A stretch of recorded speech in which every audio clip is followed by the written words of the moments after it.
You know, if you've ever had the chance to see a coral reef, you know it's one of the most breathtaking sights on the entire planet. It's this vibrant, bustling city full of life. But these incredible structures, they hold a pretty big secret about what they actually are. So today, we're going to unravel the mystery of nature's greatest architects.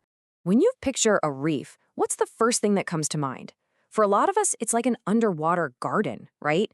You see what look like branches and domes and all these blossoms shimmering in the light. It really looks like it could be made of strange plants, or maybe even colorful rocks. But that beautiful illusion brings up a really basic question. What is coral exactly? Is it a bunch of weird sea plants, a type of colorful mossy rock, or is it something else entirely? I'm willing to bet the answer is not what you think. All right, so let's pull back the curtain and actually meet the creature responsible for building these massive underwater cities. It is time to introduce the tiny fundamental building block of the entire reef system. That's right. Surprise! Corals are not plants. They're not rocks. They are huge colonies, sometimes made of thousands, even millions, of tiny individual animals all living and building together. And each one of these little animals is called a polyp. It's got this simple, soft, tube-like body with a mouth right on top, and it's surrounded by a ring of stinging tentacles. And these aren't just for show. At night, the polyp uses them to grab tiny drifting creatures for food, which makes these seemingly still structures pretty active hunters. And this is where their architectural genius really comes into play. Each one of these tiny polyps pulls dissolved minerals right out of the seawater and secretes a hard cup-like skeleton, calcium carbonate, to protect its soft little body. Millimeter by millimeter, generation after generation, these tiny skeletons build on top of each other, forming the massive reef structures we can see from space. But here's the thing. Hunting with tiny tentacles, it doesn't provide nearly enough energy for a building project this huge. For that, the coral relies on a super important partnership, a secret roommate that literally lives right inside its own body. This quote just nails it. It really captures one of the most incredible symbiotic relationships in all of nature. Basically, the coral provides a safe house, and in return, it gets almost all of its food from its roommate. One simply cannot survive without the other. I mean, just look at how dependent they are. It's staggering. While the polyp's tentacles do catch some snacks, that only makes up about 10% of its diet. The other 90%, the vast majority of its energy, comes directly from this live-in partner. Without this internal food factory, the coral would literally starve. So who is this secret roommate? Well, it's a type of microscopic algae called zooxanthellae. Here's the deal they make. The polyp gives the algae a safe place to live inside its tissue. Plus, it gives it carbon dioxide and other nutrients. In return, the algae uses sunlight to photosynthesize, producing sugar and oxygen that feeds the coral. It is the ultimate exchange. And okay, here is maybe the wildest part of this whole partnership. The coral polyp itself, it's actually translucent. It's basically clear. So all those stunning pinks and blues and greens that we just associate with a healthy reef, that's not the coral. That is the color of millions of algae shining through the polyp's see-through body. So how does this partnership between a tiny animal and microscopic algae scale up? Well, it creates an ecosystem that is globally significant. The structures these little creatures build are absolutely vital to the health of our oceans and really our entire planet. You've probably heard coral reefs called the rainforests of the sea, and for really good reason. Just like the rainforests on land, they are bursting with an incredible density and diversity of life. They are true biodiversity hotspots.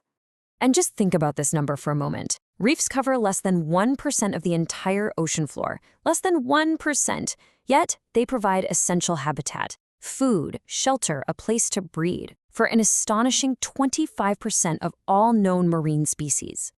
But their importance goes way beyond the water. For anyone living near a coast, reefs are a critical line of defense. Their complex structures act like natural breakwaters, and they can absorb up to 97% of the wave energy from storms, tsunamis, and floods, protecting lives and property on the shore. So, just to sum it up, they're nurseries for a quarter of all marine life, they are shields for our coastlines, they support huge economies through tourism and fishing, and they're even a source for new medicines. The health of these ecosystems is directly tied to the health and well-being of millions and millions of people. But, and you knew there was a but coming, that delicate partnership that makes this whole thing possible, it's also incredibly fragile. When the ocean environment gets too stressful, the entire system can begin to break down in a really dramatic and very visible way. See, a healthy reef is a riot of color. That vibrancy, that's the sign of a thriving partnership. The polyps are getting food, the algae have a safe home, and the whole ecosystem is just flourishing. This is how it's supposed to look. And then there's this, a bleached coral. And this is important. It's not dead, not yet, but it is starving. All that color is gone because the coral has kicked out its algae partners, revealing its own stark white skeleton right through its clear tissue. So how does this even happen? Well, when ocean temperatures get too high for too long, the algae living inside the coral start to produce things that are actually toxic to their host. So in a desperate act of self-preservation, the coral just expels the algae. And when it does that, it loses its color and, most critically, its main source of food. If the water doesn't cool down in time for the algae to come back, the coral will starve to death. Understanding this biology, from the polyp to the partnership to the planet, it's absolutely crucial because these ancient ecosystems are now facing a really uncertain and fragile future. Okay, so let's just bring it all together. If you only remember a few things, remember these 5. 1. Corals are animals, not plants or rocks. 2. They're colonies of tiny builders called polyps. 3. Their survival completely depends on a partnership with algae. 4. That algae provides both their food and their color. And 5. Coral bleaching is simply the breakdown of that vital partnership. I think this quote just perfectly captures the paradox of a coral reef. They build these structures that are so massive you can see them from space, structures that feel as permanent as stone. And yet, the life that builds them is so incredibly delicate, living on a razor's edge, sensitive to the tiniest changes in its world. And all of that leaves us with a really critical question for the future. These tiny animals have been engineering our planet for millions of years, but now they're in real trouble.